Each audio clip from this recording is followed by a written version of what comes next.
তিনি পুরো মহাবিশ্ব সৃষ্টি করার অনেক আগে, যখন তিনি জানেন তিনি শেষ পর্যন্ত এত মানুষকে জাহান্নামে দেবেন।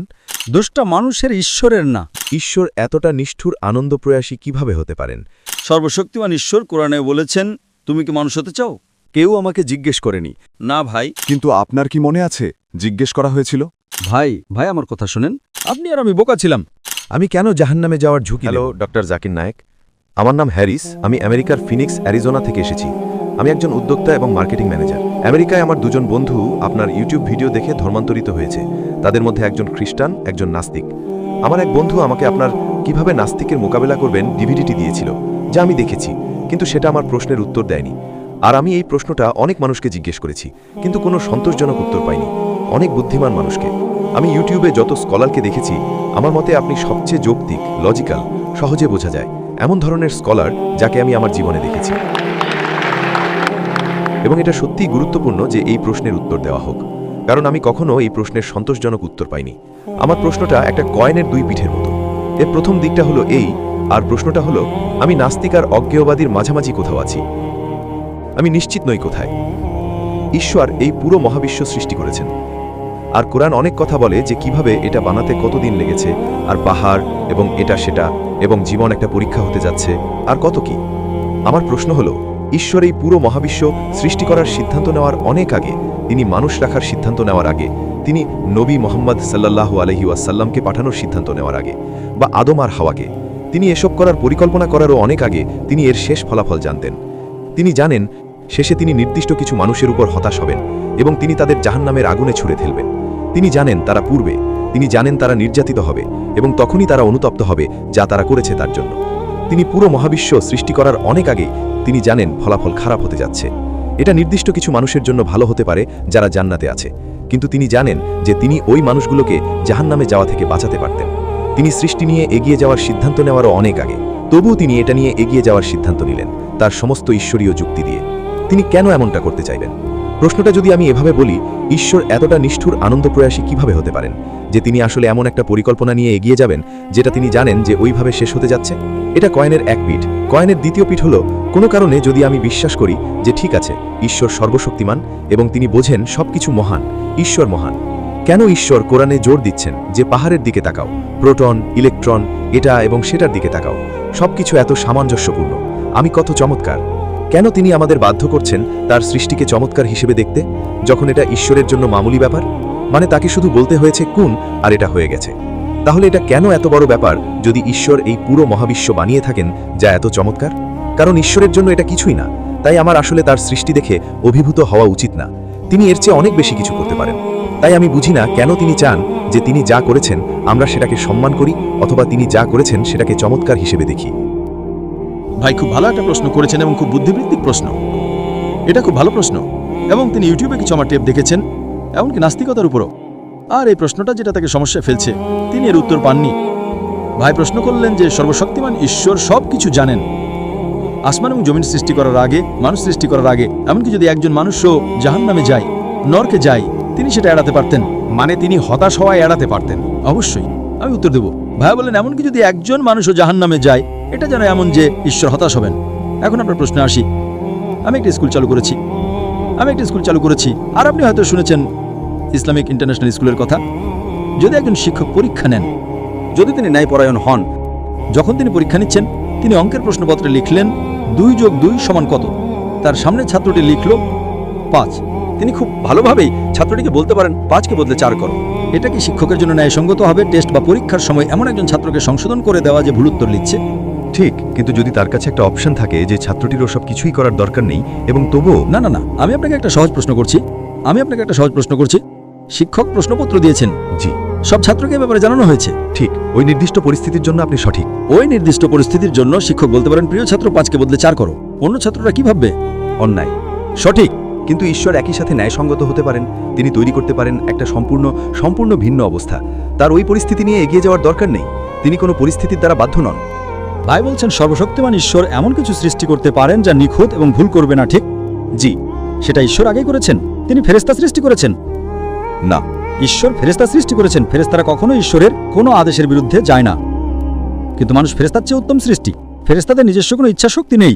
যদি আপনি আমার টেপ শুনে থাকেন, যদি না শুনে থাকেন আমি আপনাকে এখন বলবো, জি, ফেরেশতারা সর্বশক্তিমান ঈশ্বরের সৃষ্টি, কিন্তু শ্রেষ্ঠ সৃষ্টি নয়।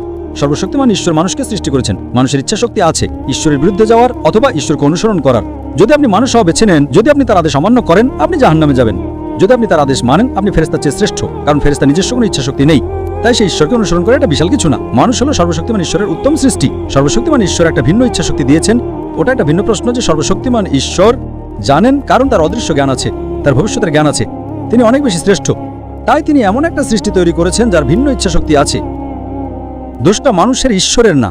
না, কিন্তু ঈশ্বর আমাদের ওই ত্রুটি দিয়েই সৃষ্টি করেছেন, আর তিনি জানেন তিনি সেটা এড়াতে পারতেন।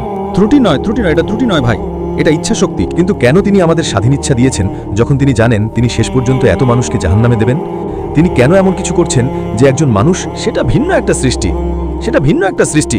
যেমন আপনি কি এমন কিছু সৃষ্টি করতে চাইবেন যা নিজের মতো করে ভাবতে পারে, নাকি আপনি এমন কিছু সৃষ্টি করতে চাইবেন? কেন একজন এত দয়ালু হয়ে এত... ভাই আমি সেটাই আপনাকে বলছি। আপনি যা চান, ঈশ্বর আগে ফেরেশতা সৃষ্টি করেছেন। আমি আপনাকে জিজ্ঞেস করছি কোনটা বেশি উত্তম, একজন ফেরেশতা সর্বশক্তিমান ঈশ্বরকে অনুসরণ করছে নাকি একজন মানুষ সর্বশক্তিমান ঈশ্বরকে অনুসরণ করছে? কোনটা উত্তম? আমার জন্য অবশ্যই, যদি আমি দ্বিতীয় সুযোগ পাই, আমি একজন ফেরেশতা হতে চাইব। আমি কেন জাহান্নামে যাওয়ার ঝুঁকি নেব? সঠিক। সেই জন্যই সর্বশক্তিমান ঈশ্বর সূরা আরাফ অধ্যায় নম্বর 7 আয়াত 172 বলেছেন, সর্বশক্তিমান ঈশ্বর আদমের ওরস থেকে সমস্ত মানুষকে বের করলেন এবং তাদের জিজ্ঞেস করলেন কি ঈশ্বর কি একজন? সবাই একমত হলো। সর্বশক্তিমান ঈশ্বর সূরা হাশর অধ্যায় নম্বর 50 আয়াত 21 বলেছেন, যদি সর্বশক্তিমান ঈশ্বর কোরআনকে পাহাড়ের উপর নাজিল করতেন, পাহাড় ধসে পড়ত। সর্বশক্তিমান ঈশ্বর সূরা আহজাব অধ্যায় নম্বর 33 আয়াত 72 বলেছেন, মানুষরাই ছিল বোকা যারা বলেছিল আমরা মানুষ হতে চাই। আপনি আর আমি বোকা ছিলাম। এখন আপনি পিছু হটতে পারবেন না।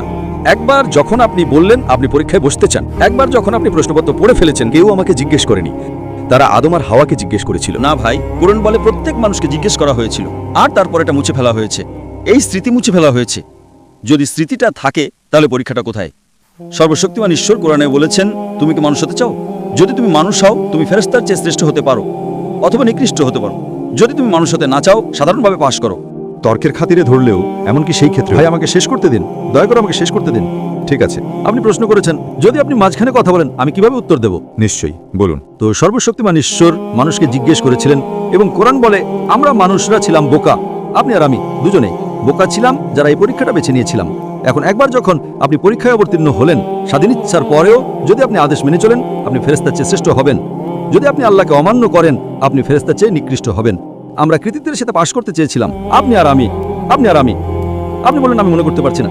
অবশ্যই আপনি মনে করতে পারবেন না, এমনকি আমিও মনে করতে পারছি না। কিন্তু কোরআনের উপর আমার বিশ্বাস আছে। বিচার দিবসে সর্বশক্তিমান ঈশ্বর বলছেন, একজন মানুষও আল্লাহর বিচারের বিরোধিতা করবে না। সেটা আমরা বিচার দিবসে জানতে পারবো। আমরা শুধু এটাই বলবো, দয়া করে আমাদের আরেকটা সুযোগ দিন। সর্বশক্তিমান ঈশ্বর বলবেন, অনেক দেরি হয়ে গেছে। কারণ যদি তিনি আপনাকে নতুন সুযোগ দিতে চান, তবে আমাকেও আবার পৃথিবীতে ফিরে আসতে হবে, আবার সবাইকে। সুতরাং যারা ব্যর্থ হয়েছে তিনি শুধু ব্যর্থতা আনতে পারেন না। তাই কোরআন বলে কেউ কখনো আল্লাহর বিচারের বিরোধিতা করবে না। তারা আল্লাহকে অনুরোধ করবে, আমাদের আরেকটা সুযোগ দিন। সর্বশক্তিমান ঈশ্বর বলবেন, অনেক দেরি হয়ে গেছে। সর্বশক্তিমান ঈশ্বর আমাদের এই দুনিয়াতেই সুযোগ দেন। আপনি ভুল করেন, আল্লাহ আপনাকে অনুতপ্ত হওয়ার সুযোগ দেন। আপনি তওবা করেন, আল্লাহ আপনাকে ক্ষমা করেন। আবারও আপনি ভুল করেন, সব একবার মারা গেলে ওটাই একমাত্র সুযোগ। তাই প্রথম প্রশ্নের ব্যাপারে বলতে গেলে ঈশ্বর কেন সৃষ্টি করলেন? কারণ এটা একটা উত্তম সৃষ্টি। জি, আপনি সহ যে কোনো যৌক্তিক মানুষকে এটা মানতেই হবে যে যার স্বাধীন ইচ্ছা আছে সে তার চেয়ে উত্তম সৃষ্টি যার কোনো স্বাধীন ইচ্ছা নেই। শুধু আপনার প্রশ্ন আপনি মনে করতে পারছেন না, এটা পুরোপুরি ঠিক। যখন আপনি মারা যাবেন, যখন আপনাকে পুনরুত্থিত করা হবে, সেই সময় আপনার আর আমার দেখা হবে।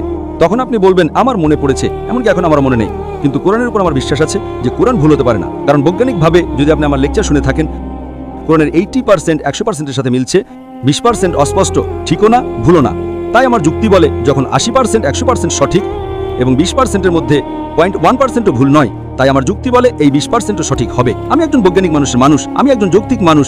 তাই আমি কোরআনের এই বক্তব্যে বিশ্বাস করি যে আমরা বেছে নিয়েছিলাম। যদি আমরা বেছে না নিতাম, আপনি ঈশ্বরকে প্রশ্ন করতে পারতেন, কেন আপনি আমাকে মানুষ বানালেন?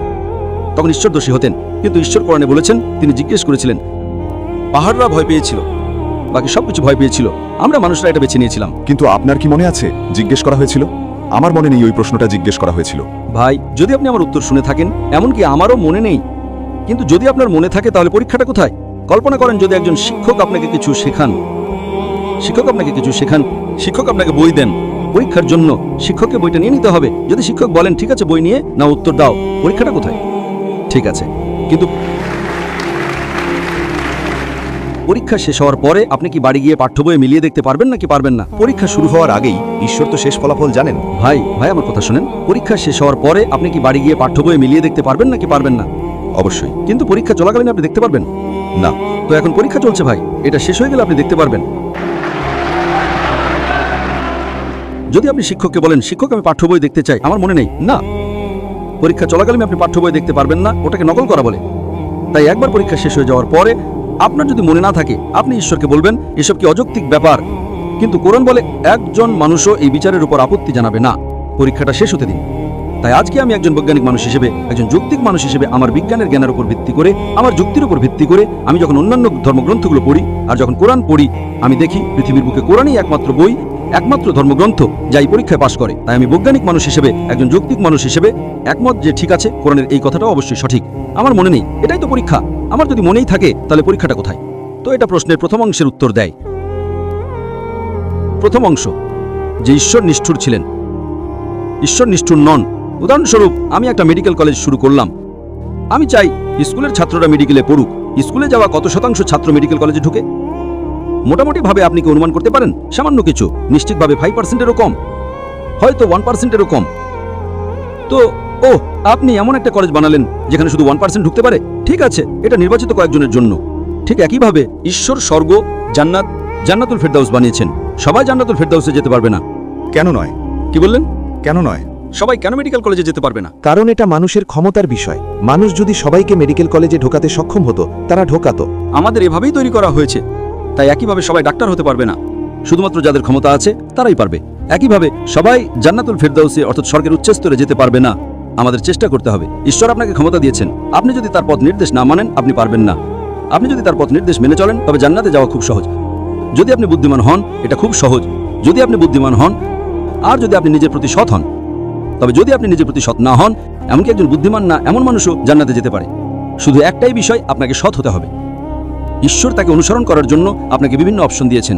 কিছু মানুষ ভাবে তারা খুব স্মার্ট, আমি তাদের বলি তারা অতিরিক্ত স্মার্ট।